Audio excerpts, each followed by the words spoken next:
ஓம் பிரபன்னபாரிஜாதாய தோத்ரவேத்ரைகபாணயே ஞானமுத்ராய கிருஷ்ணாய கீதாமிருததுஹே நமः.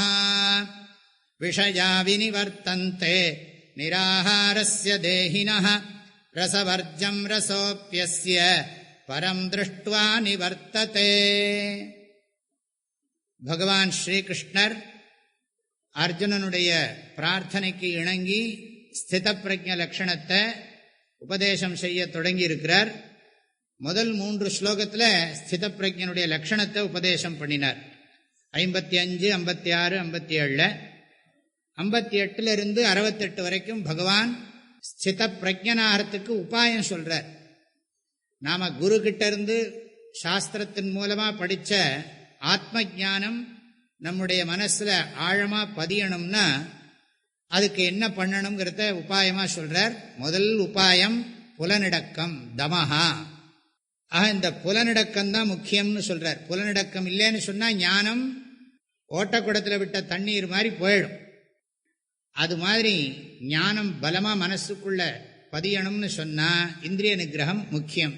அதை கொஞ்சம் அழுத்தமா சொல்றார் ஒரு ஸ்லோகத்திலையும். நிராகாரஸ்ய தேஹினஹா, தேஹினஹனா ஜீவாத்மாவுக்கு, நிராகாரஸ்ய தேஹினஹனா இந்திரிய விஷயங்களை கிரகிக்காத ஆத்மாவுக்கு, விஷயாக நிவர்த்தந்தே, விஷயங்கள்லாம் நீங்கி விடுகின்றன. சுவை, ஒளி, ஊறு, ஓசை, நாற்றம் என்று சொல்லக்கூடிய சப்தஸ்பரிச ரூபரச கந்த விஷயங்கள்லாம் விலகிடுறது. ஏன்னா இவன் இந்திரிய நிகிரகம் பண்றதுனால இதெல்லாம் நீங்கி போயிடுறது. ஆனா மனசுக்குள்ள அந்த விஷய சுகம் அனுபவிக்கணுங்கிற அந்த ஆசை போகாது, அந்த வாசனை இருக்குமா. ரசவர்ஜம் பவதி. ரசவர்ஜம்னு சொன்னா இத்தனை நாளா புலனின்பத்தை அனுபவிச்சதுனால மறுபடியும் மறுபடியும் புலனின்பத்தை அனுபவிக்கணுங்கிற அந்த ஆசை இருந்துட்டே இருக்கும். அதை அடக்கி வச்சா எப்ப வேணாலும் அந்த திமிரிண்டு வெளியில வரலாம். ரசவர்ஜம் பவதி, கேர்ஃபுல்லா இருக்கணுங்கிறதா சொல்றார். அதாவது இந்திரிய நிகிரகம், புலனடக்கம் ரொம்ப ரொம்ப அவசியம்ங்கிறத மனசுல பதிய வைக்கிறதுக்காக சொல்றார். நீ வேதாந்தம் படிச்சிருந்தாலும் ஞானம் இருந்தாலும் அந்த ஞானத்தை பலப்படுத்திக்கணும். ஏன்னா அனுபவிச்ச விஷயத்தோட வாசனைகள் எப்பவுமே திரும்ப திரும்ப வெளியில நம்மளை இழுக்கும். ஆகினால் ரொம்ப கேர்ஃபுல்லா இருக்கணும்னு அர்த்தம். அஸ்ய ரசஹா அப்பி, இந்த ரசமும் கூட, அதாவது இந்த வாசனைன்னு அர்த்தம். விஷய சுகம் அனுபவிச்ச அந்த ஒரு பதிவு இருக்கே, அதெல்லாம் என்ன ஆகும்னா பரம் திருஷ்டுவா நிவர்த்ததே. அந்த பரமாத்மாவும் நானும் ஒண்ணுங்கிற அந்த ஞான பலம் ஏற்பட்டவுடன், இந்த இடத்துல ஸ்தித பிரஜ்ஞன் ஆன பிறகுன்னு அர்த்தம். பரதிருஷ்டின்னு சொன்னா பிரம்ம திருஷ்டி.